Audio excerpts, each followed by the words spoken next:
Welcome to Hardcore Penn State Football. I'm Corey Lestochi. With me, as always, the great Shawn Kane will be joining us, as well as Brandon Bell. We are breaking down the Illinois Fighting Illini, as well as some final thoughts on Delaware and your fan questions, as always. Be back in 1 second. Wherever you're listening, wherever you're watching, please make sure that you're subscribed. Welcome into Hardcore Penn State Football. I'm Corey Lestochi. With me, Shawn Kane and the GOAT. We have a number 11 in our presence, former linebacker for Penn State, Brandon Bell. How are you doing today, Brandon? What's going on, guys? What's going on? Feeling good. Looking forward to another week of Penn State football for sure. You know, friend of the pod, I would say now. Once you come on the show twice, you're officially a friend of the pod. So congratulations on that honor. And I don't want to bless you too much, but it is our 100th official episode on Hardcore Penn State Football. So you are the honorary guest, getting us into triple digits. So thank you for joining us. That's big time. That's big time, man. I'm happy for you guys, and I'm honored to be the 100th guest. Absolutely. I don't remember how well you did on the guest pick'em last year. I don't think you did great. So I think you're going to have to redeem yourself a little bit here. Yeah, I'm ready. I need to do that. I didn't look up my score, but I know I didn't do too well. I remember that. Yeah, like you started up at the top, but then as like more weeks started, you kept kind of creeping down and picking a little bit. Hey, I called you former Penn State linebacker, but we should call you current podcaster. Got yourself a podcast with Christian Hackenberg. We had some technical difficulties with him a couple of weeks ago. But what's that been like? I believe you just recorded your third episode this week, correct? Yeah, I did, and it's been going well. It's fun, and that's why I give even more applause to you guys for a 100th episode. I mean, now that I'm doing it, I kind of get a better feel for it. So yeah, 100's a big deal, and we're just getting episode 3, making it work right now. A lot of making schedules work, as you guys I'm sure know, and looking forward to just keep it consistent, and then it's fun. It's definitely fun when Penn State is winning, so need to keep that up too. You know, we always say, like, not necessarily in our case, but a lot of like Penn State fans of the media will always be like, oh, like you don't want Penn State to win. It's like, no. Like more people tune in, more people like interact with us when Penn State's winning. 100%. It's not even close. So yeah, let's keep the Nittany Lions in the win column, and keep them out of the loss column for as long as possible. That always helps a lot. Yeah. What has been, I guess, the best part of the podcast so far? Like, I don't know how close you and Hack were before this. Like, obviously you knew each other, but like, how has that relationship kind of begun to build over the last, I guess, month now? It's been good. I mean, I think Hack and I, we've always had, a mutual, I don't know, bond, I guess, even if we weren't necessarily hanging out, the most. And then before COVID, we both were still playing. I ran into him on the highway, him and Garrett Sickles. I'm turning on, exit 1 in Trenton, going towards Philly. And I see those guys in the big truck, and we're literally looking at each other out the window. I'm like, what are you guys doing in this part of Jersey? Like, I'm from here. I live here. And then I found out Hack had just moved and Garrett was visiting. So ever since then, me and Hack been kind of, got a lot closer, I guess, after post-college. Post-playing career, and then we both were on the Bengals for a short stint. Drove through the country, drove back home once or twice. So we've always been tight, trained together a little bit in that time too. And when AB gave me the call, the text to see if I was down to do the podcast, said I'd be with Hack. And like I said, once I heard that, I knew it'd be easy. We could definitely do that. It'd be a good time. It'd be natural. And I think it's been just that so far, and our relationship is getting better, and I think that'll only help us on camera. What do you think of his crib? Like, we see the basement, but like, is the rest of the house like that too, or does he put all the cool stuff in the basement? No, I think all the cool stuff's in the basement. His wife Tatum, Penn State alum as well. I don't think he's going for that too much. Gotcha, I gotcha. Evan Schwan and Garrett Sickles, kind of like unsung heroes of that 2016 Ohio State game. So shout out to Garrett Sickles there. Yeah, I think most of that squad could be called unsung heroes. That's a good point. That's a good way to put it. Yeah, you and Kabinda were battling through stuff in that game too. So We were talking a little bit about that, and maybe this is a good way. We're talking about this current football team, and obviously we'll get to your guest picks and what you have for this weekend for Penn State a little bit later. But just overall, looking at this team right now, do you like where they're at? Do you think they have what it takes to maybe go on something like that 2016 run and get back to Indianapolis? They definitely have what it takes to get back to Indy. I mean, whether they make it happen, I think is the ultimate obvious question, but that's what the stuff that we don't know from the outside is like. What is the nucleus like of that team? Because ultimately, that determines how far they go. Talent aside, we know they have talent. They have depth. They have everything in the making ingredients to be a superb team, elite team. The word elite, and let's see if they'll make it happen. That's why I'm optimistic. Yeah, I think optimism has been the word around here, especially, Cory and I. Sometimes it almost feels like we're reaching for negatives and we're hyper-focusing on a couple plays here and there. And I feel like that's what we're all doing as Penn State fans right now. But, the main source of optimism, it seems like, among the fans has been Drew Aller. So what stands out to you so far into it when it comes to Drew and his play? Yeah, I think that optimism definitely comes from that when you got a stud at the most important position. I mean, that does make you breathe a little bit better on Saturdays. But for Drew, to me, it's been the comfortability. I mean, he looks like he belongs on every play in the pocket. He's comfortable, and I think that just goes a long way, even outside of all the talent that he definitely has, and we keep hearing about. Able to make all the different throws and everything like that. I think it's the leadership and all of the intangibles, I think, that make me like kind of sit back on Saturdays.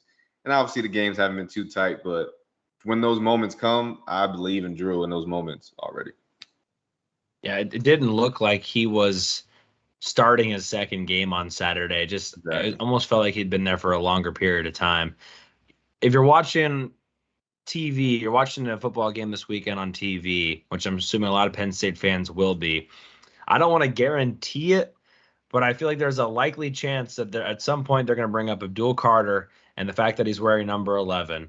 And I would have, stood on top of a hill and shouted at anybody who would listen that they do not mention Brandon Bell in that conversation nearly enough when it comes to number 11.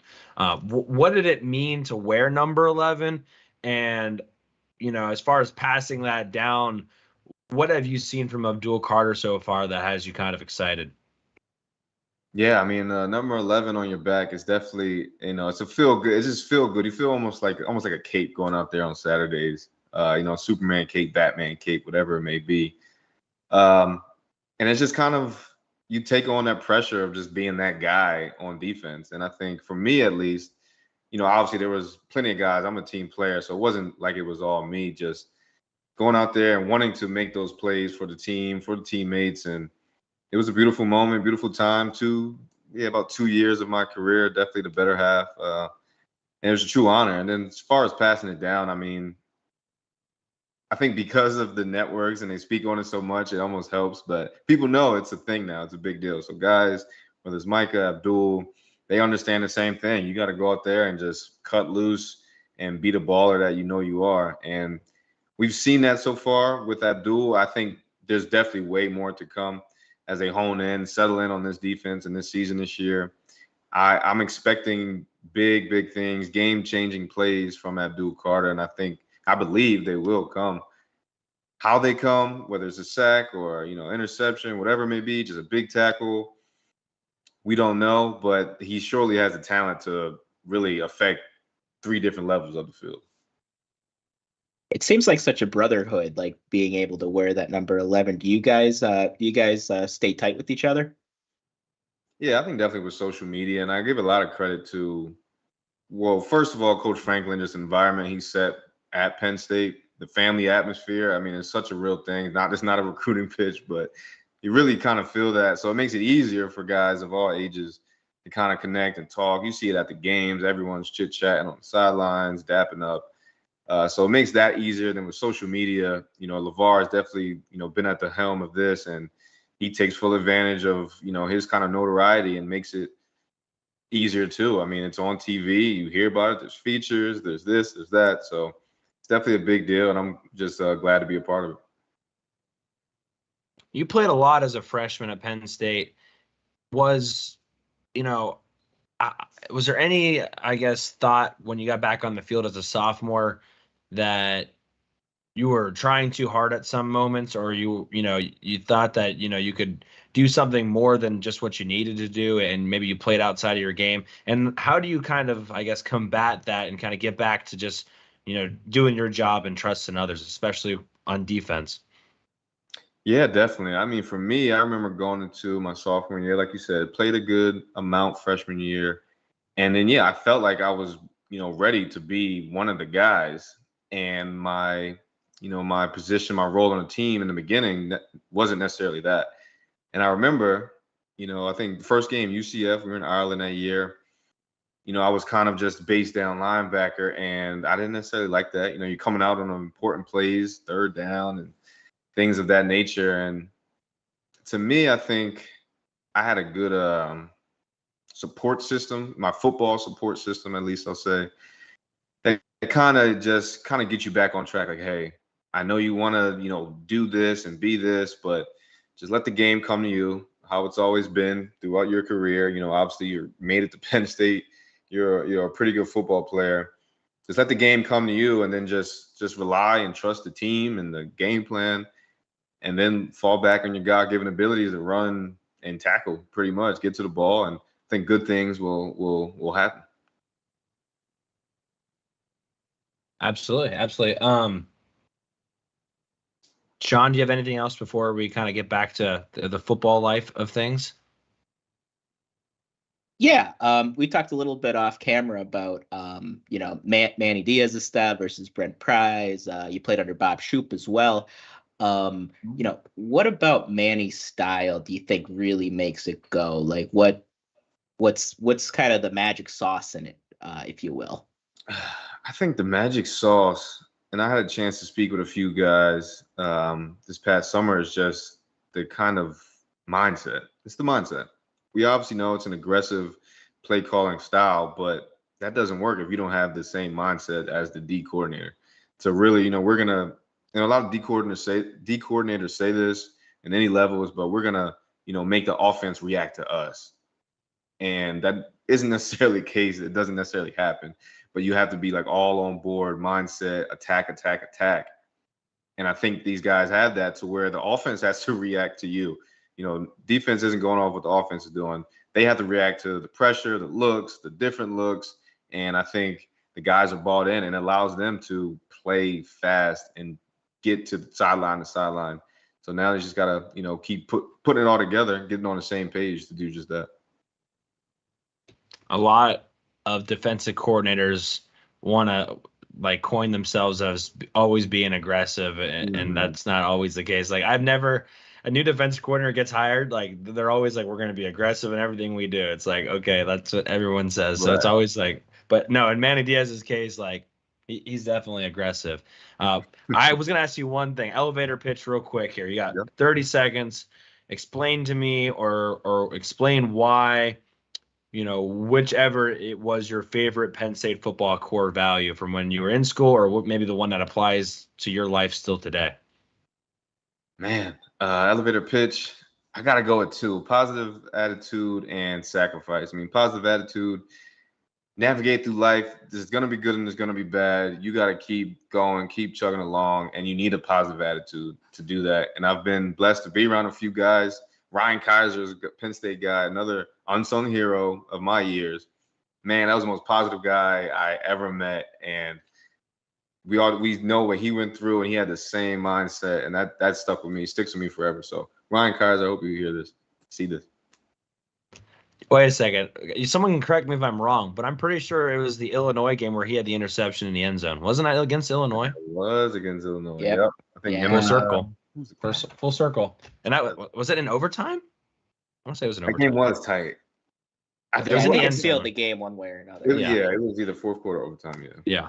So that was perfect. It planned it perfectly for that to come back to Illinois perfectly.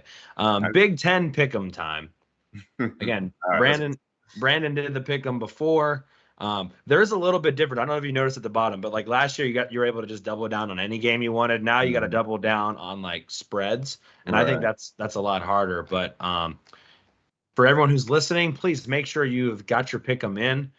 It's a little bit lighter so far this week, so make sure you go ahead and get your picks in. Still got, I think the first game's Friday, so you still got some time, but make sure to go ahead and get those in. So these first games are all just straight up who's going to win them. Okay. Virginia at Maryland. Maryland, who was that, Shawn? Who did they play? Was it Charlotte they played last week? A little bit closer than the experts Charlotte. think. Yep. Virginia, God bless them, just haven't been great at football lately. Who you going with, Brandon? Yeah, I'm going to go with Maryland right there. You just said it. Virginia's been struggling, we know. And Maryland, they have a lot of potential this season. Do you want to elaborate on that for a second? Are you putting a bold prediction in with Maryland? Is that what I'm hearing? So are they gonna maybe beat a Michigan or an Ohio State or somebody like that? Maybe it's wishful thinking just for the sake of the Big Ten, and as a consumer outside of Penn State, I would like it to get mixed up somehow.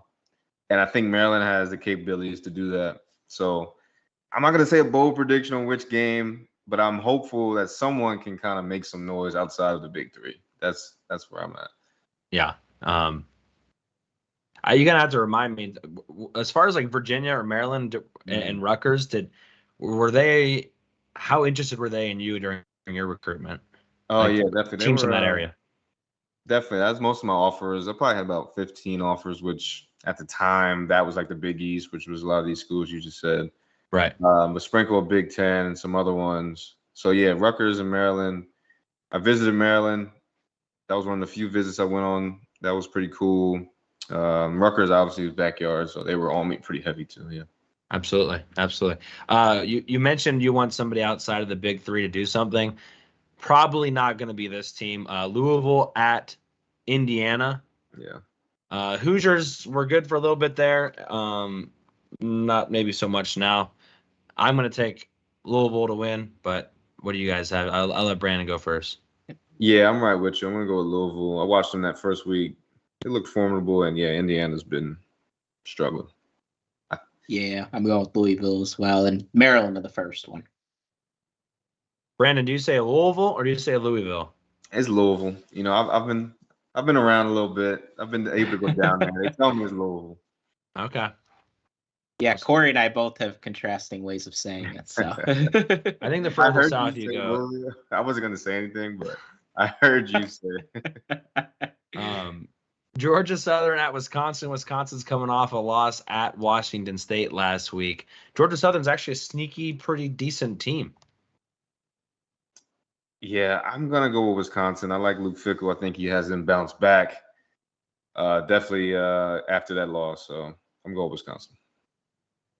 I am also going with the Badgers. That was a tough loss. That was a tough loss, though. Yeah. Washington State. I don't think a lot of people. I should go back and look, but I don't think a lot of people took Washington State to win the pick'em. I didn't. Okay, maybe an interesting game. Maybe not for outright winning, but I think this is more interesting than people are giving it credit for. Northwestern at Duke, battle of the brains.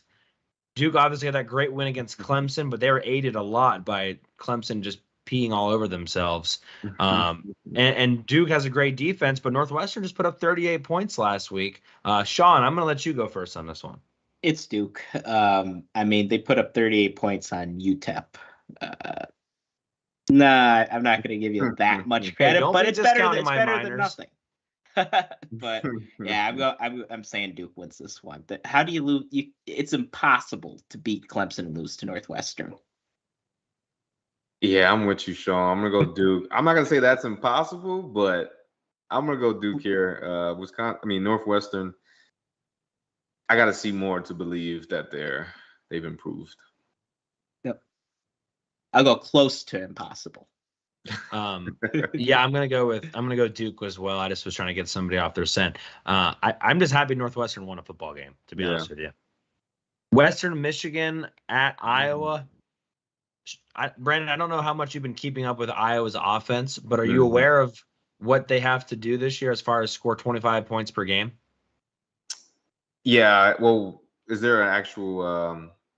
I guess I don't know what's going on. I heard they've been struggling to score. So their offensive coordinator, who's the son of Kirk Ferentz, Brian Ferentz, after last year's just awful performance, I don't know if it's necessarily like an ultimatum, but they have like something in place where he's supposed to score. And I shouldn't even say the offense, because it can be defensively too. But the team together needs to average 25 points per game. Through 2 weeks, they have not achieved 25 points in either game so far. Is this like in his contract, or is this just There's some sort of stipulation. I don't know if it's like bonus money or if it's like we're gonna fire you, but so far he's 0 for 2. Wow, that's bold. I don't know if they do that this week, but I do say they win. Okay. Over Western Michigan. I don't think Western Michigan's very good. Yeah, same thing here. I'm gonna go with Iowa, but I think they might be in some trouble next week. Yeah. The see what you did there, Shawn. This is not betting advice, but I saw that Iowa was 28.5 point favorites against Western Michigan, and again, they haven't scored 25 plus all season. But you do what you will with your money. Speaking of Rutgers, probably the one of the most or the better games of the weekend, if you like mediocre football. Virginia Tech at Rutgers. The Fighting Brent Prize versus the Fighting Schianos. Virginia Tech coming off of a tough loss to Purdue. Rutgers has now beat Northwestern and Temple. Their defense actually looks pretty solid, Brandon. Yeah, this is a big game. Should be fun to watch. I am Team Pry, just to put that out there. Always Team Pry. So, but I will say that's where my heart is. That's where my heart is with Team Pry. Wasn't a big fan of Schiano when I was getting recruited, but I'm gonna go with Rutgers. Nice. You can't be saying your heart's with somebody and then be like, but I gotta win this pick'em, so I'm taking Rutgers. I can't believe I'm taking Brent Pry and Brandon's not taking Brent Pry. Really? I'm we going needed with some Tech. contrast, though. We needed some contrast. Yep, Wow. I understand that. I don't feel great about it though. I got to be honest, because Rutgers defense is for real. I think so, but I think Tech needs a win, and I think they get it. Yeah, the Hokies really do need a win. But that could be. I don't know what the over/under is on that one, but I don't think very many points are going to be scored there. Western Kentucky at Ohio State. The Hilltoppers are a good team. I said this, Shawn. I don't know if you remember in the season preview show. It might even been when we previewed Ohio State in the summer. But I mentioned watch this Western Kentucky Ohio State game because it's going to say a lot about that Ohio State defense. So if you not have a lot going on, make sure to watch this game on Saturday. Shawn, you taking the Buckeyes? Taking Ohio State, but I think Western Kentucky could give them some problems. I think if I remember correctly, Ohio State's main struggle on defense is their secondary, and Western Kentucky throws the ball around. So I'll take Ohio State, but I would probably take Western Kentucky to cover. I like it. I'm going with you. Still gonna go Buckeyes. I think based off their track record, they're gonna get it together. Get all on point at some point. And I don't know if it's this week, but they find a way to win, and I don't think it'll be close. Okay, I do think it's going to be close. I honestly think this might be a 7-point game or less, and for a lot of what you said, but also they play Notre Dame next week, so don't be. I don't know how much as a player you were peeking around the corner a little bit, but they've got the Irish next week, so just saying. Did you do that quite a bit? Like we'll talk about that in a little bit. Actually, we'll save that because we can talk about that with Illinois and with what's coming up after that in a second. Washington at Michigan State. A lot of shenanigans going on at Michigan State right now. I told this on the last episode. Don't count out the Spartans. They're in wounded animal mode. You don't know what's going on. Sometimes that brings a team closer together. They have the Huskies at home. Washington's looking really impressive on offense right now. Brandon, who do you have?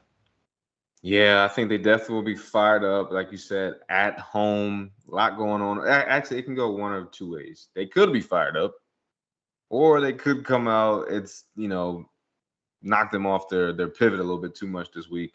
either way, I'm going with Washington. I mean, we all know the high-powered offense. Michael Penix is very familiar with the Big Ten, Michigan State. So I'll take Washington. Go with Washington too. I don't really know what to expect from Michigan State because, like Cory said, I mean, when you have a bunch of bad stuff happen in a week, it could rally a team together. But I think Washington might have the best offense in the country, so I'm going to take them. Best in the country. Yeah, that's bold. Possibly. Or Penix week 2.5. Everybody. We're getting into the best conversation already. Northern Illinois at Nebraska. Nebraska's still trying to find their first win. They just got Dion'd last Saturday. I will say this about Northern Illinois. Every time I was looking up statistics today, I would type in Illinois to find out like where the rankings were, and Northern Illinois was above Illinois every single time. I don't know if that means anything, but I had to like click on the Finder thing. I had to click past Northern Illinois to find Illinois on all the good statistics. Don't know if that changes your mind at all, Shawn, but who you got, Shawn? Well, if anybody would lose to Northern Illinois, it would be Nebraska. I think Matt really gets his first win, though. I'm going to take the Huskers.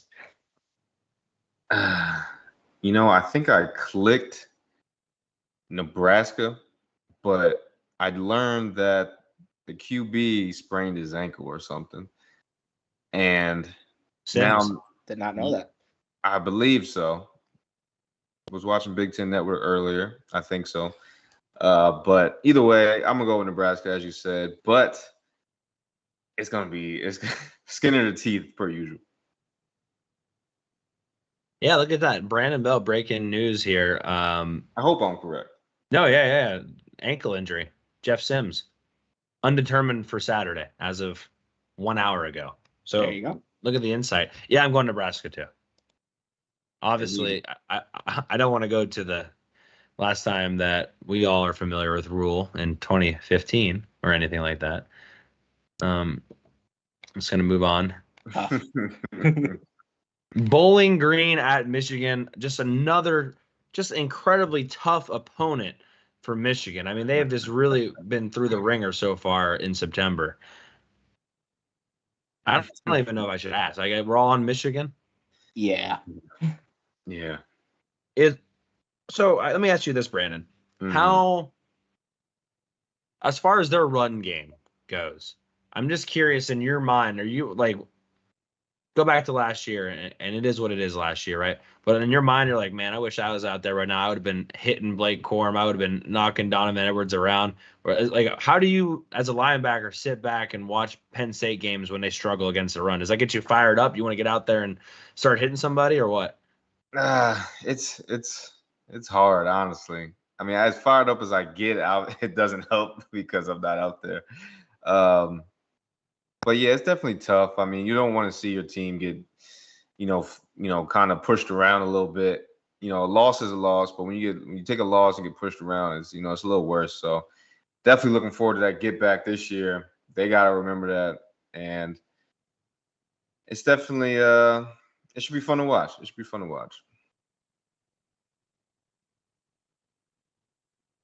Couldn't find my unmute button there for a second. We'll wrap up with Syracuse at Purdue. I actually think this is a sneaky good game as well. Sorry. I think you forgot the Gophers in Carolina. Oh, yeah. Did I even put the Gophers on here? Oh, yeah, I did. Yeah, it's on Doc. Right over. Yep. Oh, yeah. Okay, that's the important thing. I'm glad you said that. We'll do Syracuse, Purdue, and then we'll come back. But thank you, Shawn. I'm going to take Syracuse to beat Purdue. Coincidentally enough, their head coach was a former DC here at Illinois, who Penn State plays this week. I think they did a lot better in week 2, but week 1 still has me scared. I just don't know how much offense they have right now. So I'm going to go Syracuse with the win on the road at Purdue. Brandon, you go next. Yeah, I'm going to go Syracuse as well, but another injury. I believe their star receiver got hurt as well. I'm not sure how much that affects them. Not too familiar with their whole roster, but I did see that. But I'm liking Purdue as well. Someone came with their homework done. Syracuse. A little bit. Actually, just hearsay. What I pay attention to. Yeah, I'm going Cuse too. Purdue, I think it's going to be a tough year for them. Just a new coach, basically a whole new team. So I'm going to go with Cuse. All right, Shawn, thank you very much for reminding me. How could I forget about the Golden Gophers at Chapel Hill taking on North Carolina? Minnesota won last week, not very impressively offensively. North Carolina, I told you guys last week you could have made a lot of money on that App State game. App State was underdogs by 19. I think they ended up winning by 1 or 2 points last week. North Carolina did get that dub over South Carolina in week 1, though. Let me go to Shawn first. Since you brought it up, who are you taking, Shawn? I'm going with North Carolina. It's in Chapel Hill. Minnesota, I'm not sold on the quarterback yet. I hear, I'm not saying he has a ton of hype, but I think there's some people who feel like he's going to really be something, and I just haven't seen it yet. So I'm going to go with North Carolina. Okay, I am actually going with Minnesota on this one. I really like their defense. Only thing I don't like is that it is in Chapel Hill, as you said. But I think Minnesota finds a way to kind of pull through. I think the defense kind of holds the QB may and contain a little bit. I don't think he has his best game. That's what I foresee, Minnesota. That's surprising to me. I am going to go with UNC as well. I agree with Shawn 100%, actually. That quarterback, I gave him the benefit of the doubt. He has a really hard last Greek name to say, so I'm not going to try to say it right now. But that whiteout game, I gave him the benefit of the doubt. Like, that was his first start. Maybe he'll get better. And he didn't get better. I did also, Ben, our producer, and also Adam are both watching the show right now, and wanted everyone to know that Adam Brenneman is calling the Rutgers Virginia Tech game. So just another reason to watch it. You gotta if you're a Penn State fan, there's a bunch of reasons to watch that game. From a legacy standpoint, you got a bunch of old heads there with Adam Brenneman in the booth, and you got Brent Pry, you got Shiano. So there you go. There's your shout out. Next up with Adam Brenneman, who posted on our YouTube. Speaking of YouTube, if you're watching live, make sure you've liked and subscribed to State Media. I already scribbled in UNC for you, so I got to make a little change here and put in Minnesota for you. Did it? No. I just wrote down. I just assumed that you were going to take UNC, and I was completely wrong. The final thing here. Did you pick a cover? Yeah, I believe I did. And if it's for Penn State, Illinois, don't say it yet. Okay, yeah, that's the one I did. Okay, all right. Well, then we will get right into it, and let's talk about your prediction for Saturday. So Penn State, I don't know where the line's at now, but they're like 14.5 originally. Yeah. Going on the road at Illinois, noon kick, 11 local. They've got that whiteout next week. As a former player, how often were you peeking ahead a little bit? A lot of people, even before the season started, were trying to circle this game as a potential trap game. How did you kind of get your mind right as far as forget about next week, let's focus on this week? I know how I would do it. I'd just be like, look, next week isn't as much fun if we lose this week, right? But how did you go about that? And then if you wouldn't mind giving us your prediction for Saturday. Yeah. I think it's very different. I wasn't a part of a team, and I know I wasn't myself, always getting hyped up, had steam kind of blown up. So it's a little different. This team, obviously, they have a ton of expectations and hype behind it, so it makes it a little more difficult. But to me, with that being said, I always kind of just looked forward to the next time I was going to play a game, kind of deal. So either way, it's going to be fun, another opportunity to, get out there and make plays, because that's the fun part of all this. Outside of everything else, the fun part is just the 4 quarters you get to play. Obviously, you want to win, but the end of the game when you win isn't the fun part either. It's playing the game. So with that mindset, kind of just look forward to each one. And obviously, like you said, too, we got to take care of business, because next week won't be fun if we lose this one. So a little bit of both. Gotcha. What are your thoughts for this game on Saturday? Illinois pushed Penn State around a little bit in 2021 in that awful overtime game. Yeah. Do you think Penn State's going to struggle a little bit on the ground, or you think maybe they get the pass game going and they open this thing up a little bit? No, I mean, we talked about it off cam. I'm just one of those optimistic guys. From what I see, I truly believe in it. It's not fake. So I think we definitely win by 14.5. I think whether it's in the air or on the ground, I think we handle business again. Mature mentality, as you said, not a sleeper game for those guys. The whole 1-0 mentality, and I just think we're that good to handle business, kind of regardless. Fantastic. You said awesome. They cover. Do you want to put a true number down for your score prediction? It's tough. We said it. Illinois struggled the last 2 weeks, and I do think, our defense. We didn't like the big run, but I like the turnovers they created, regardless of the opponent. So I'll give it 33-10. Penn State. 33-10. Good with me. 43 would be. I don't know if that's the over under on that or not, but that'd be fantastic. I think a lot of Penn State fans would be very happy with that. We have a fan question later on, Brandon. He's like, I got something. I have a birthday party at 2:00. So what score can we get to that I would be comfortable with? I think that was a funny question where he can put it on in the background and not look like an insane person in front of all of his wife's friends. So I thought that was a good question, but hey man, thank you so much for your time. I know we talked a little bit longer, but you're just so easy to talk to. We appreciate it, man. No, I appreciate it. Appreciate you guys, and looking forward to it, man. I'm in the podcast game now, so paying attention a little more. So, happy 100th episode to you guys. We appreciate that. Thank you. Awesome. Any final thoughts, or where they can find you? They should know where to find your podcast. But any other final plugs before we let you get out of here? No, you can find me Instagram, Twitter at __B Bell, and look out for my future endeavors. More podcasts, more shows, TV content. I'm fully in the game now, so appreciate it. Nice. Well, thanks, man. I appreciate it. Thank you, Brandon.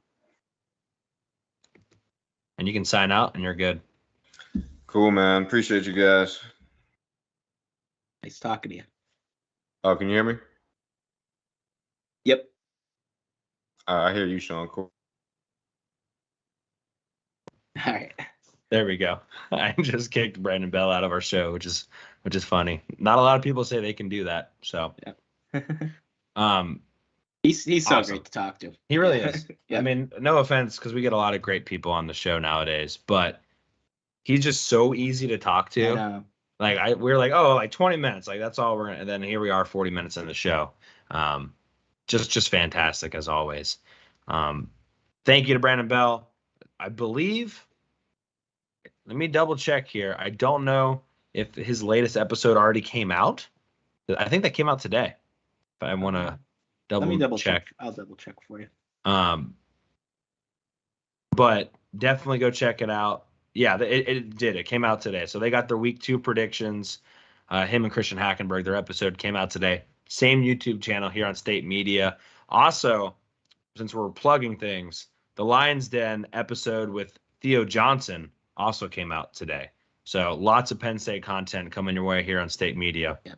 Their interview with Keandre Lambert-Smith was awesome, too. Yes. If you haven't seen that yet, definitely check it out. Yeah, last week's episode was with Keandre Lambert-Smith, and that was fantastic. I love he was like, make sure y'all like this video so I can come back on here. That was so funny. Yes. And he's right. Like that video. Right, absolutely. And like this one, too, while you're at. Yeah, that doesn't hurt anybody. Yeah. Let's get into the preview of Illinois. We did have an episode way back when. I should probably remember the episode number. It'd probably help people out a little bit. But we did preview them a little bit in the off season. They struggled with Toledo week 1, which we kind of said they might because Toledo's actually a really good football team. And then, unfortunately for them, Kansas got their quarterback back last week. And if they don't have their quarterback, I don't think they win that game. He did some phenomenal things in that game, but they went on the road on Friday, lost to Kansas 34-23. You know, a lot of people are talking about how Illinois is going to run the football a bunch, and I still think they're going to, Shawn. But just generally speaking here, as far as like the mindset of the game, I'm curious like how it's going to play out because right now Penn State has actually ran the ball 30 more times than Illinois so far this year, and just like looking at their offense, I feel like they ran a lot more from shotgun on Friday than I expected them to. And so I'm just very curious to see kind of what the mindset is. I think a lot of Penn State fans have the 2021 game seared in their memory that like Illinois is just going to literally run the rock every play and drown us into submission. And maybe that's correct. I'm sure you're going to see some 7 linemen or some 6 lineman formations, but I just don't know if it's going to be the same. I think a little bit of that was dictated because it was a really bad weather day in 2021 as well. Yeah, and there's definitely a disparity between how many carries Penn State has had so far in Illinois. I would remind people, though, Delaware was 3 and out almost every drive. So it felt like on Saturday, Penn State had the ball pretty much the whole game. Whereas the Kansas-Illinois game, I mean, they were on their way to getting blown out, and that score, it was closer than it actually was in my opinion. And they had to play catch up the whole time. So that meant more Luke Altmaier throwing the ball.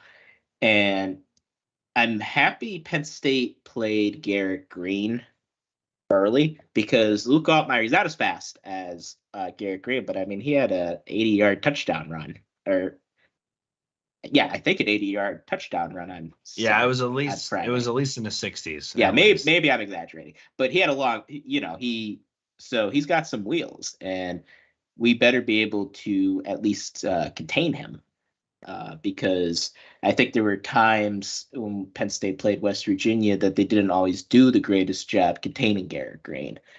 So to me, that's going to be what they're going to try to do. Luke Altmaier, he already has 3 interceptions through 2 games. And for comparison's sake, I mean, Drew hasn't thrown an interception yet. So I'm sure they are more than worried about Kane, and not to mention our ball hawking safeties. Yeah, and then on defense, well, 2 things I want to mention. They gave up 6 sacks as well to Kansas. And I know it's on the road, so there's a little bit difference there as far as maybe not being able to use your cadence. And then you get down in the game and you have, defensive line can pin their ears back a little bit. But still, 6 sacks against Kansas makes you think that Penn State should be able to at least get some pressure on Altmaier. And then just the last thing I wanted to mention for people listening that can't see on the graphic. Right now, their defense is 120th in 10-plus yards from scrimmage plays allowed, which I did not include the allowed part on there. So people might be like, that's an offensive statistic. But no, they've allowed into the 30s, I think, already on 10-plus plays from scrimmage. So they're giving up some explosive plays on defense as well, which I think bodes well for an offense. There's a lot of talk about Penn State's offense this week and how they weren't maybe as explosive yet as you'd like them to be. My counter argument would be they still scored 63 points and they weren't explosive. What does that even mean, right? If you're going to be that methodical and take care of the football and still score touchdowns, if you couldn't do that, okay, fine. If you have to rely on the big play, fine. But they were able to, at least last week, consistently move the ball down the field and then score touchdowns when it was all said and done. Now they might get a little bit of a help from an Illinois defense that's giving up some big plays. Maybe we finally see a breakthrough on the explosive plays as well. Yeah, and for the blog, he put out a very good breakdown of Penn State struggling getting explosive plays so far. But yeah, it's not like we haven't been able to run the ball. Just the home run ball hasn't been there yet. And really, it's just about holding on to blocks just a half second longer. And if that starts to happen, the explosive plays are going to start to happen too. And honestly, like their defense, I'm a little surprised that they haven't been better. I mean, they have 2 preseason All-Americans on their defensive line. So not just all Big Ten guys, all Americans in Johnny Newton and Keith Randolph. So I didn't really foresee giving up 28 points to Toledo and 34 points to Kansas. And then when you think about the athletes Penn State has, you have to think like, well, what could Penn State do to them then? Yeah, no, exactly. Hey, Shawn, do me a favor real quick and just literally turn your cam off and turn it back on real quick. Sure. Yeah. And then turn it. Now move around just a little bit. Just want to see if I can. You're coming in a little laggy. I just wanted to. And you want it back on now? Yeah.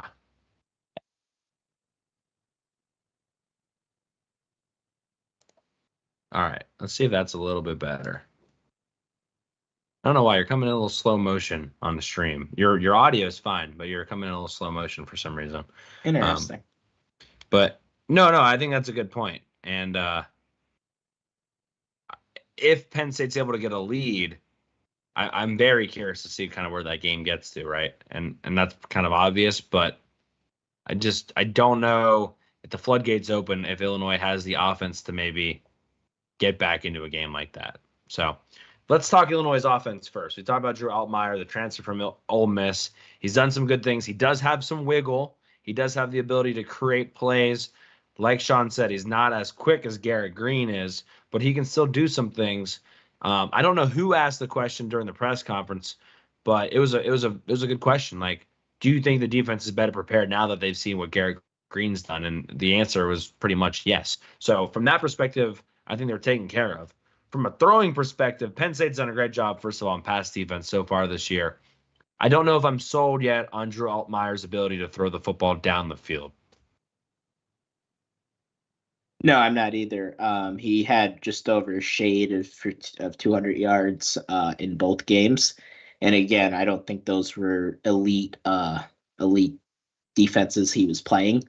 So, and, it's been a bit of a departure from the last couple of years with Illinois in that they had Chase Brown. And Chase Brown was one of the best running backs in the country, in my opinion, last season.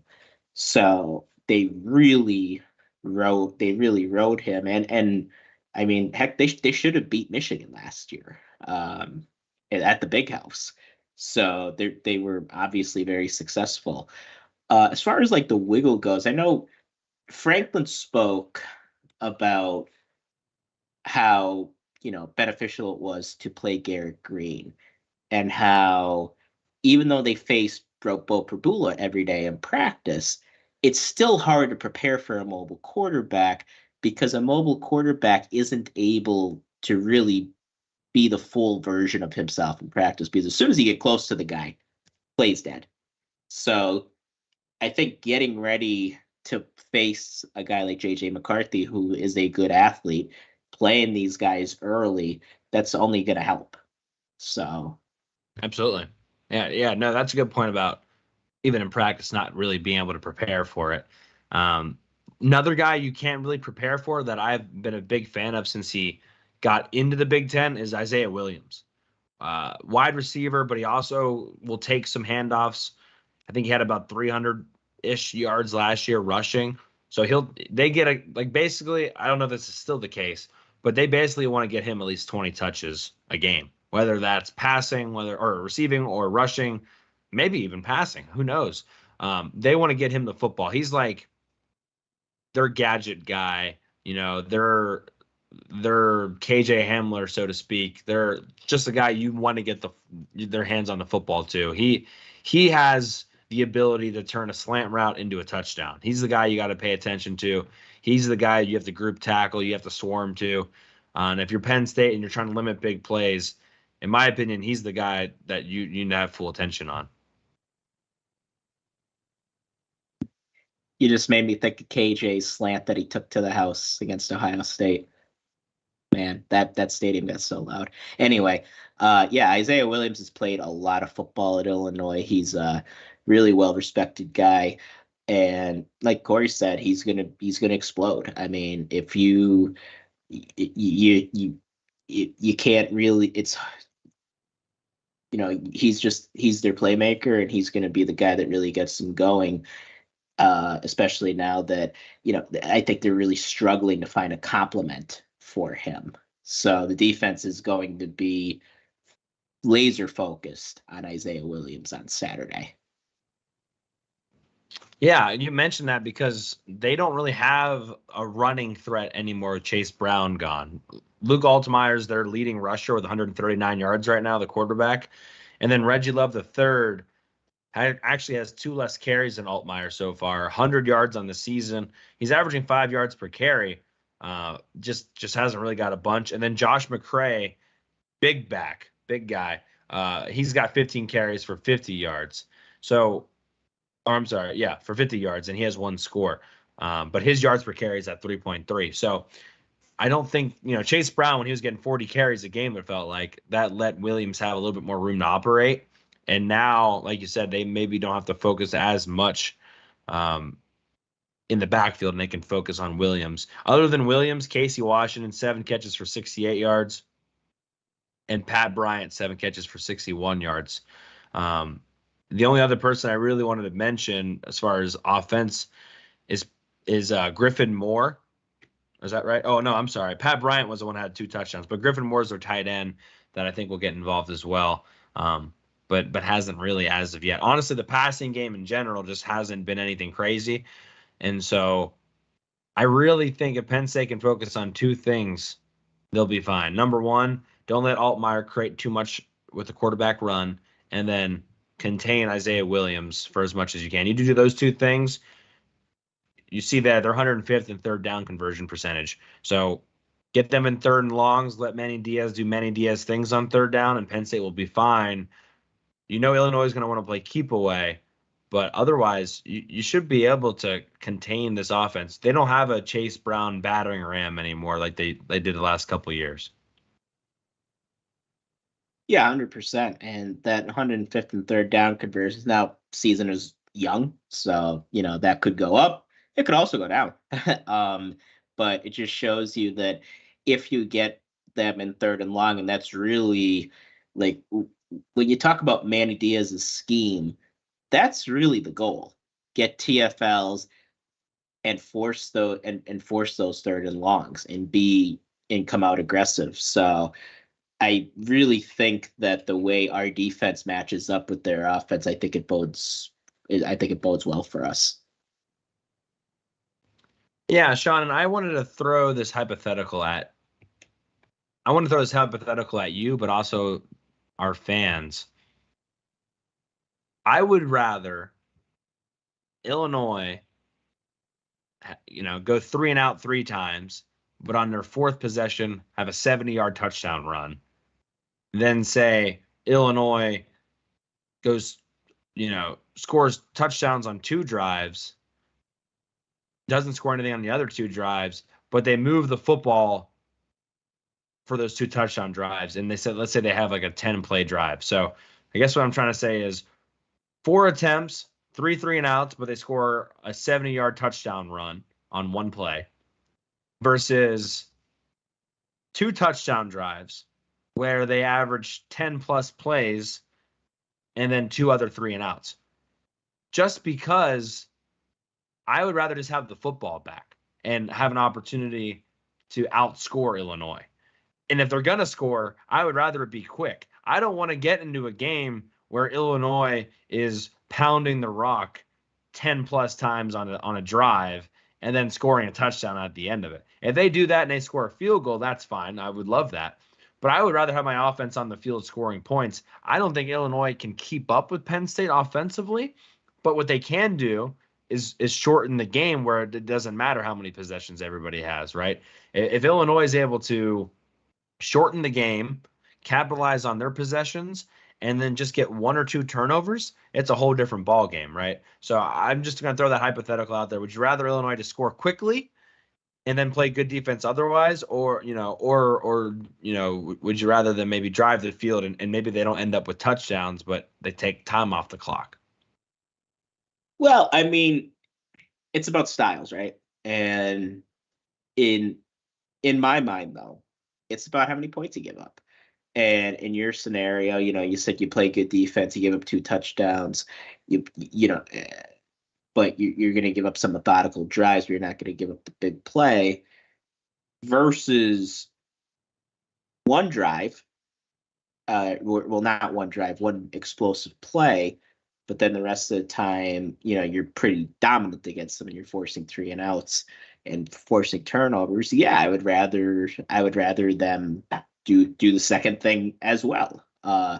Because I mean, just in general, I always think if I was a defensive coordinator, which I definitely should not be, but if I was, I would rather lose being aggressive than lose being safe.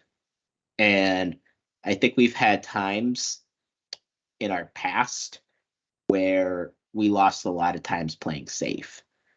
And I'd rather lose running at 100 miles an hour personally. So I would largely agree with you. Now, is there an argument that could be made that maybe we stunt too much at times? Yeah, because I think we do. And I think sometimes it could put our guys our linebackers in a tough spot, especially a guy, I mean, we all know Elston has been, has gotten the heat this week, but any of them, because they are then in a position where they have to make the play, or it's going to be at least a 10-yard gain. And if the safety is also not doing his job correctly, that's a touchdown.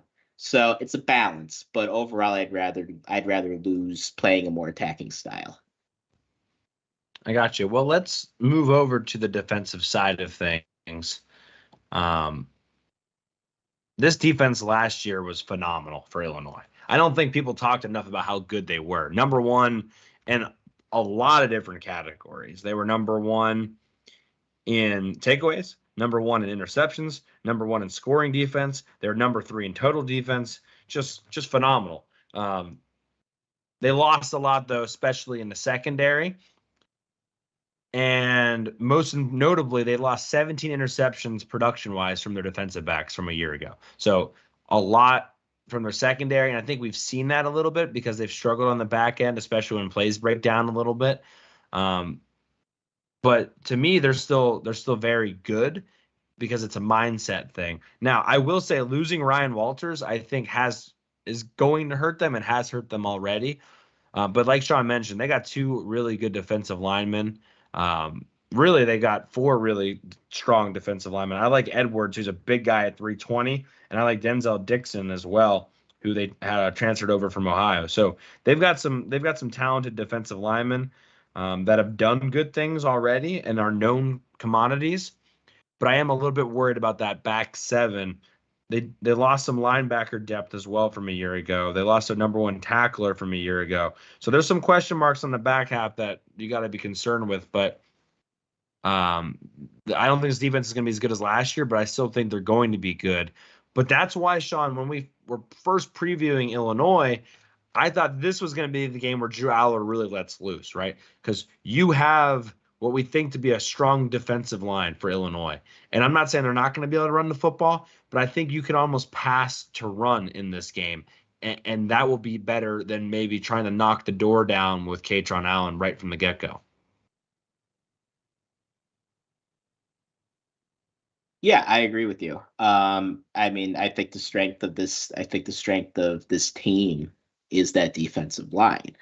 And I think it's going to be an excellent test for the interior of our offensive line. So the interior of our offensive line has already been beat up. Obviously, Landon Tangwall medically retired.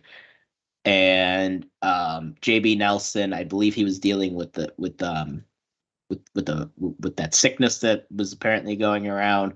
And Hunter Norzad has had some bumps and bruises. So the offensive line is the middle of that offensive line is already a tad hobbled. So you're adding on top of it playing against 2 of the premier defensive tackles in the country. So yeah, it's going to be a test, and I'm excited to see how they respond. Now, you have to take in the reality that their first 2 games, the defense has not been nearly the same as last season. Now, they did lose some guys to the NFL. Devin Witherspoon was a first-round draft pick. And that makes a difference, losing talent like that, especially when you're a team like Illinois, who didn't have the luxury of stacking classes. And Brett Bielema really inherited a total dumpster fire. So it takes a while to build your program. And I think they're running into that a little bit this year. Plus, as Cory mentioned, they lose Ryan Walters. So I think they're still coming together on defense. Luckily for Penn State, I think it's still going to take a few more weeks for it to fully come together for them. It's a good point. Yeah. I'm not writing this team out in the Big Ten West because I think we don't know very much about the Big Ten West at this point. Shocker, right? I feel like this is every year in September with the Big Ten West. I do think Altmaier is going to be good for them. I'm curious if that defense is going to be good enough to keep them in the games when their offense isn't doing anything, because that's what they're able to do even against Michigan last year, right? So that's what I'm interested in. I do like this defense, and whether it's offense or defense, Brett Bielema is a good coach, and he's going to have their guys well prepared. And in that sense, I think it's going to be a dogfight. I think that from a schematic perspective, Illinois is going to be ready to fight, and they're going to be ready to rock and roll. I want to ask you, Shawn, from a early game standpoint, are you worried at all as far as it being sleepy, or do you think like Illinois is going to be in this game ready to rock? It's supposed to be an orange out for them. I don't really know how much that matters, but are you worried about Penn State coming out flat at all, or this is the first road game of the year? Do you think they're still focused? I still think they're going to be focused. For the reason you mentioned, it's the first Big Ten game, and it's the first road game of the season.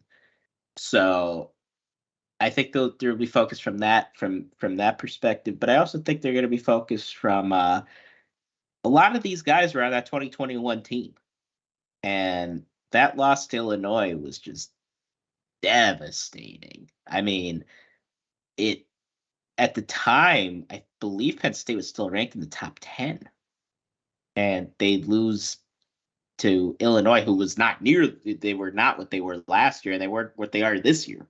So I still think that bad taste is in their mouth, and really, I don't think Franklin is going to let them sleepwalk going into this one. Now, I did say at the beginning of this season that Illinois scared me a little more than Iowa. I don't know if I still feel that way after watching that Kansas performance. But still, they have some things on their team that do still scare me. Absolutely. Yeah, I'm not sure where I'm at. I'm not sure where I'm at from the perspective of if they're going to be ready to rock and roll or not yet. You know, part of me thinks, yeah, no biggie. Like, it's still going to be a big deal. I know they don't have the big noon kickoff show going there, but they still have Joel Klatt doing their game. They still got Gus doing the game. And it is the first game on the road for Penn State. But then part of me is also like, you do have the whiteout next week. And that makes me think somewhat like maybe that is possible that they'll come out a little bit flat. But having a running game and having a good defense sometimes minimizes that. And so I think that will do wonders for them. Shawn, just make sure your background's good there.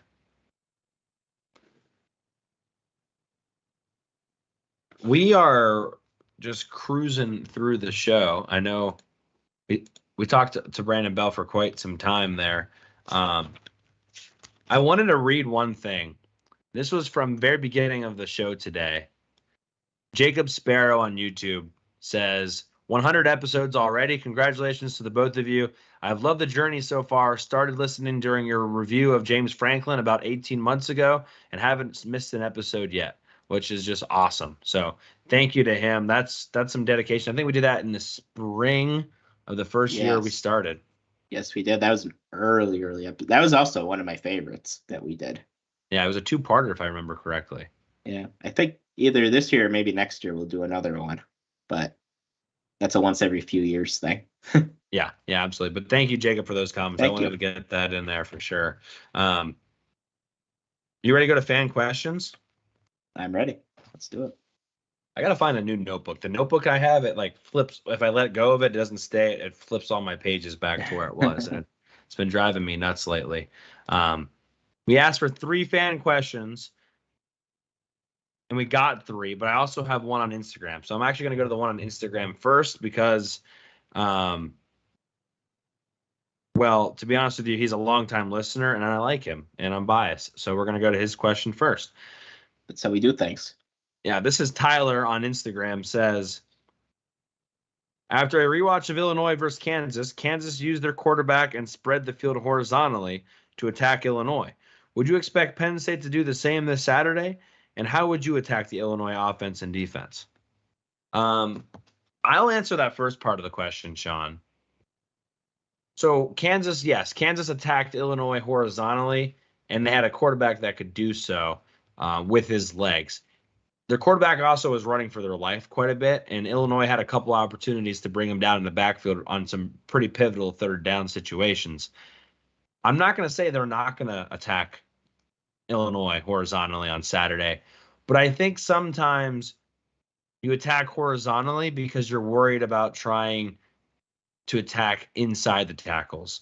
And I don't think Penn State's going to be afraid to try to run inside the tackles. I don't know how effective they're going to be, but I do know they're going to try. And so, yes, they are still going to spread them out. But once they have spread out the Illinois defense, I still expect them to run, inside zone and whatnot. They run a lot of different running plays as far as how their linemen decide to block, whether it's down blocking, zone blocking, pulling, whatever. But I still expect them to spread them out, but really spread them out so they can still attack inside. You're still going to see the bubble screens every once in a while to keep them honest. But sometimes teams attack horizontally too often because they're afraid of what's inside. I don't think Penn State's going to be afraid to at least challenge them in their front seven inside the tackles early on. Yeah, I would agree with that. So I'll answer the defensive, how we would attack them. So, I mean, I think the thing you do is try to hold them into the third and longs like we talked about. I don't trust Luke Altmaier as a passer at all. So I think try to continue to hold him, to keep him in the pocket. Don't let him get outside. And play contain and try to keep them into third and long situations. I do think this is a pretty good Illinois offensive line. I don't think they're great, but I think they're pretty good. So if they're in 3rd and 2, 3rd and 3, that's where I could potentially see us getting into some trouble. But if we could keep them into third and 8 longer the whole game, I think it'll be smooth sailing for us. No, I think so too. Dorito Bandit is messaging us on Twitter about those 40 or those 10-yard plus scrimmage plays. And so I'm going to respond back to him. Dorito, if you're listening to this, I just want you to know I'm answering your tweet live just because we like you that much. That's dedication right there. That's love for the fan base right there. Yeah. If it was some other schmuck, I probably wouldn't do it. No, I like that question a lot. And I'm just very excited for this game because I don't want to say Illinois has turned into the bugaboo that maybe Iowa was a couple of years ago, but to a certain degree, that I'm telling you, that game is still seared in the minds of Penn State fans. And you add the Michigan debacle last year. This is an important game to maybe get that hysteria off your back a little bit. So I love that question there. Let's go to Twitter now. Maybe you can follow us at Hardcore PSU LB on Twitter. You can ask your questions there. This question is from DKW, and I love this question. He says, I have a kid's birthday party to attend at 2 p.m. on Saturday afternoon. What kind of lead should make me comfortable enough not to act like an antisocial weirdo? I'm thinking something like 28-10 at half, maybe 31-13 by the end of each team's first offensive series. Okay, in the third quarter, I think is what he means, that 31-13 part. I was like, I don't know how you get the 31-13 after the first offensive series, but into the third quarter, 31-13. Shawn, what's a comfortable score for you, early third quarter, second half, or beginning of the second half, where you'll have the game on, but you'll be willing to socialize with other people? Honestly, if it's a 2-touchdown game, I think we're fine. This Illinois team, I don't believe, is built to come from behind. I think they would be trying to do really what they did in 2021. Just, even if they're not winning, striking distance, down by 3, down by 7, they just want to stay within that 7-point range. If it goes to 14 or even 7, or God forbid 17, I think they're cooked. So 14 points, 2 touchdowns, I think you're good. Yeah, I tend to agree with that. I think you get up there. I just don't see Illinois scoring 20 plus points unless it's in like garbage time. So I think you get above 24 or so. I think you're probably in a good safe spot. But love the question there from DKW, longtime listener of the show. Next question, also from a longtime listener. All three of them are from great fans tonight. Lucas Powers. Is this officially a trap game now that Illinois has looked bad the last 2 weeks? Shawn, I'll let you go first. Going into the year, I would have said no way. But they almost lost to the Rockets, and they lost by double digits to Kansas. So I think it probably does become trap game category. Time zone difference, travel, first Big Ten game, whiteout coming up, it does sound a bit like a trap game. Now, I would like to give Illinois more respect than to just say, oh, if we're struggling against them, it's because it's a trap game, we're not focused. I don't know if it's necessarily true, but just because I do think there's some talent on this roster and some spots that could be matchup problems for us. But, I mean, the proof is in the pudding. They've given up 30 plus in their first 2 weeks of the season. Yeah, I would say it is a trap game now, too, just because I think if they were 2-0 going into this game, I think their fans would be there because, again, everyone rides that optimism from August all the way into the year.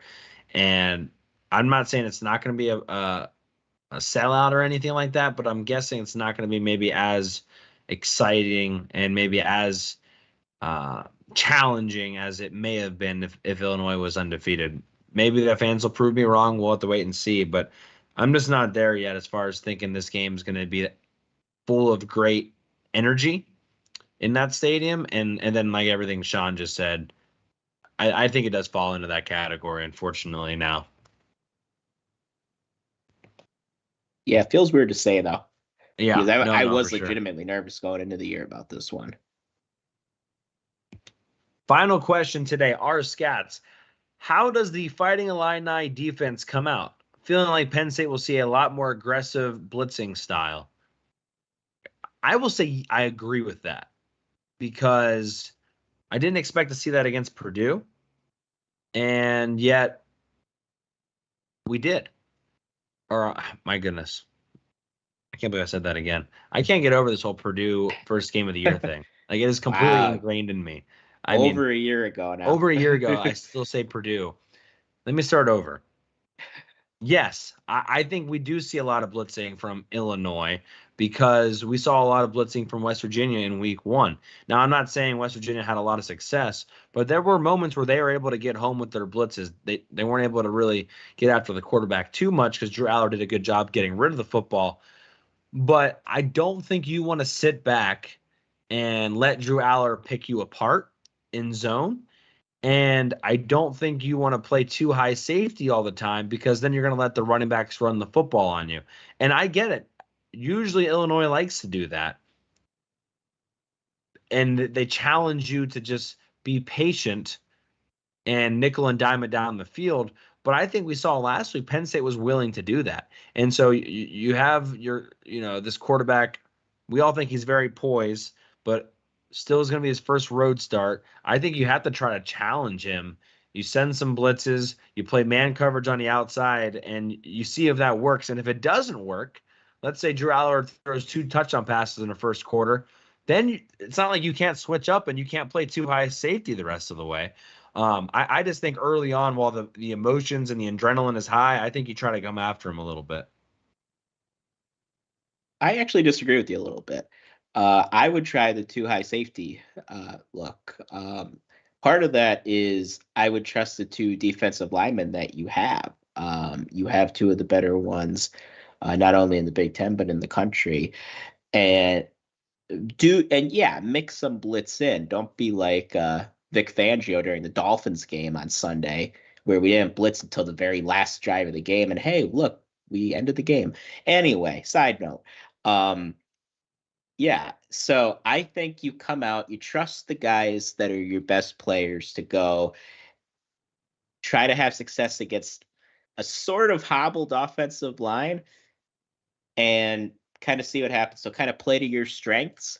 Don't panic and try to get away from things that you do well. Yeah. I mean, I that's a good point. You can trust those defensive ends to maybe make some plays for you. I'll be very curious. I am very curious because we talked about this when we were texting, Shawn. When Drew Aller is able to do what he does, and you have the running backs you do, at that point you have to basically pick your poison. And we talked about this a little bit on Monday's show. It's an interesting concept. It is not an easy thing to do. And so I'm very excited to see how everybody plays Penn State, especially if Drew Aller continues to impress and these receivers continue to get open in man coverage. Alrighty, I'm going to stop real quick and say make sure you've liked the video if you're watching on YouTube and subscribe to the channel. And if you're listening on podcast, please make sure you're subscribed wherever you're listening to the show. It helps a ton. I believe, Shawn, we're ready to rock and roll. It's that time, huh? I think so. That time where we tell you whether or not Penn State will win or lose on Saturday.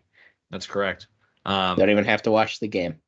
No, we're going to tell you our bold predictions, and we're going to tell you the score. So you just go watch Western Kentucky and Ohio State instead. I don't even know if that's at the same time, but go do that instead. Or in my case, we have a little charity thing that we actually going to do on Saturday. But it's like a whole weekend thing. We're just going on Saturdays, and I know there's TV there, so I'll still probably be watching the game. That's good. As I sit here and suffer from COVID for the 3rd time, I'll be just here this weekend. So, right. So you got it. You officially got it today. Yesterday. So does that? I don't even know what the rules are now. Are you not allowed to do anything for how long now? You're vaccinated, so it's less, right? I think they got rid of that rule, but the rules change a lot. I think it's 5 days you're supposed to isolate, and then you're good, or you have to wear a mask. I think in public. I don't know. You just do whatever you want at this point. I know 5 days. I'll just stay here though because I'm trying. Are you going to the Iowa? Trying to do the right thing. I'm not. You're not going to the. I was gonna say, would you be good to go to the Whiteout? I would. Yeah, I would. That's next Saturday. That's the only thing I was really hinting. I didn't really care what you did with your life. I just was interested if you could go to the Whiteout or not.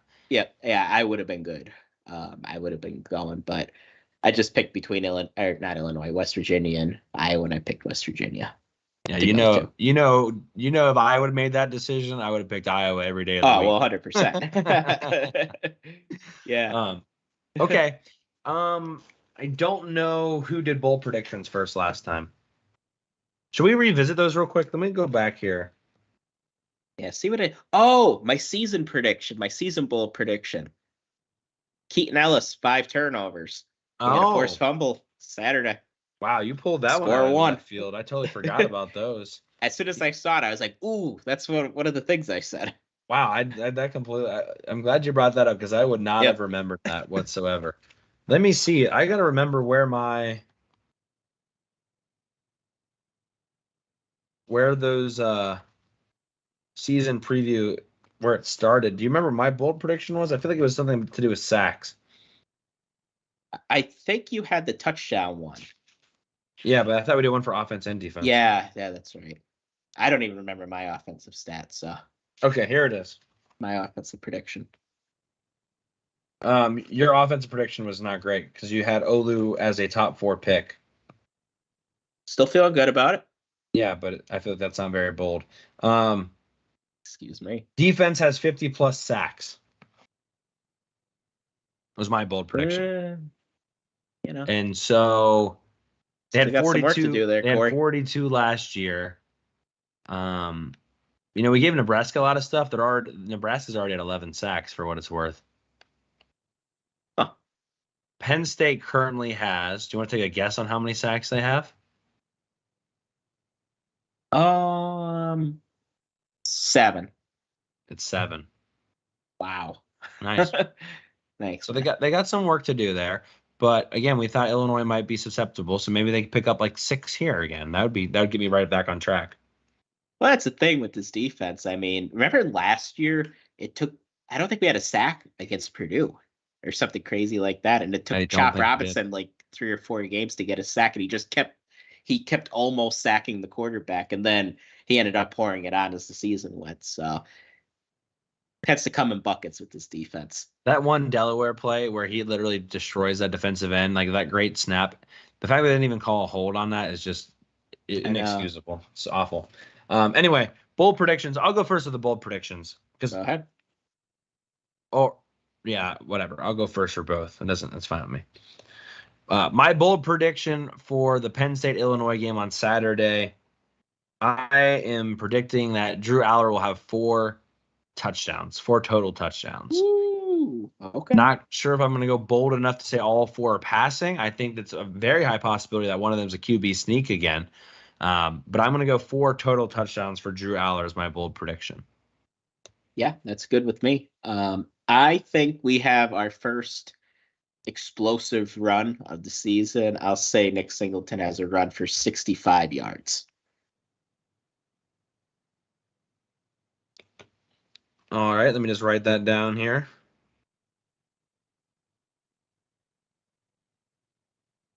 Are we going to give you anything over like a 40-yard run, or does it need to be a touchdown, or what? Oh, it's a touchdown. Yeah. Okay. Anything over? We're just going to say anything over like 40 or what? Anything over 40. I mean, okay. I said 65, but yeah, I think an explosive run. Yeah, 40 yards. So if it's like 64, I didn't want to give it to you. All right. Yeah. All right. Yeah. 40 plus. Okay. Yeah. But it's going to be 65. Okay. That's good to know. Illinois, Penn State, score prediction time. I've thought really hard about this game, and a lot of people are worried about it. And I understand why they're worried. I think it's officially labeled a trap game now. I just think if you want this Penn State team to be what you want this Penn State team to be, they need to be able to take care of business on the road against at least an inferior opponent talent-wise. Illinois does some good things. They are well coached. But if you want to be great, you kind of have to prove that you're great in games like this. And so I think Penn State flexes their muscles here. And if they can get up early on the Fighting Illini, I think it can get ugly quick. I just don't know if Illinois has the ability to fight back into a game if they get down by a score or 2. I think the defensive line and the front 7 get after Drew Altmaier as the game goes on. And I have Penn State winning big, 42-14. I think that they have the talent and they have the preparation, and now they have the quarterback to be able to take care of the teams they're supposed to, whether it's at home or on the road. And they show that, and they show that they are a true contender, not just for the Big Ten, but for the college football playoff and the national championship with a 42-14 win over Illinois. Yeah, I mean, I think most people who are paying attention right now already recognize Penn State as a national contender. I was on for an interview last night. Check it. I think it's up already with Big Ten Ted, and he does a Big Ten show for all the Big Ten teams, and it's nothing but positive things about Penn State. Like, from Ohio State fans, from Iowa fans, just like I think people recognize, yeah, this Penn State team is different than the past few years and how they've been. With that said, I'm also going to take Penn State to win this one. I think Penn State looks impressive. I think they could hit some not struggles, but they're going to have to punt more than they had. And that's okay. I'm going to say Penn State wins 34-10. I think it's close in the first half. Wouldn't be surprised if it's like a 10-7 game even at halftime. And people, the Chicken Littles start to panic a little bit. We're going to be fine. They don't have the horses to keep up with us. I think Drew does well against their secondary. I do think we break off an explosive play here with Nick Singleton. And I have Penn State covering again and winning rather comfortably. Yeah, I think that's probably the more appropriate score. I'm just curious what the Illinois offense looks like, right? Because that's going to really dictate it. Like Illinois' defense is going to do things, I think. But if Illinois' offense struggles and that defense is out in the field a while, that to me is the difference. The first drive, I think Illinois' defense is going to be fine. But what happens if they're on the field for their 6th or the 7th drive of the half? What does that defense then look like with some of their backups in? Because we always talk about, yes, they have some good starters, but what separates a great team from a good team? When your your starters come out and your backups come in, right. Then what do you look like? And that to me is when Penn State makes their move on Illinois. So that is kind of the point. Watch Illinois when they sub players out and watch what Penn State then does, and let's see how they attack them. I think that will say a lot about that game and how much success they have. But I just think, Shawn, I don't even know if Penn State is ready to be a team that wins on the road in the Big Ten 42-14 against, I don't want to say like they're a bad team, but like they're better than Indiana, right? Like they're better than the Indiana. Right. They're better than, the teams Penn State faced at the end of last year's season. Are they ready to beat the brakes off of a team that's one tier above that? Are they ready to not let a road environment affect them? Can they just take care of business and be consistent? That to me, I don't know if they're there yet or not, but this is another opportunity for them to prove that they are there. Would you take Illinois over West Virginia? I would take Illinois over West Virginia. The reason why I have this as a higher scoring game is because I think the defense has already figured out some things since that West Virginia game. And so I think they're going to be better from that standpoint. But also, I don't think, besides Isaiah Williams, there's nobody on Illinois that scares me.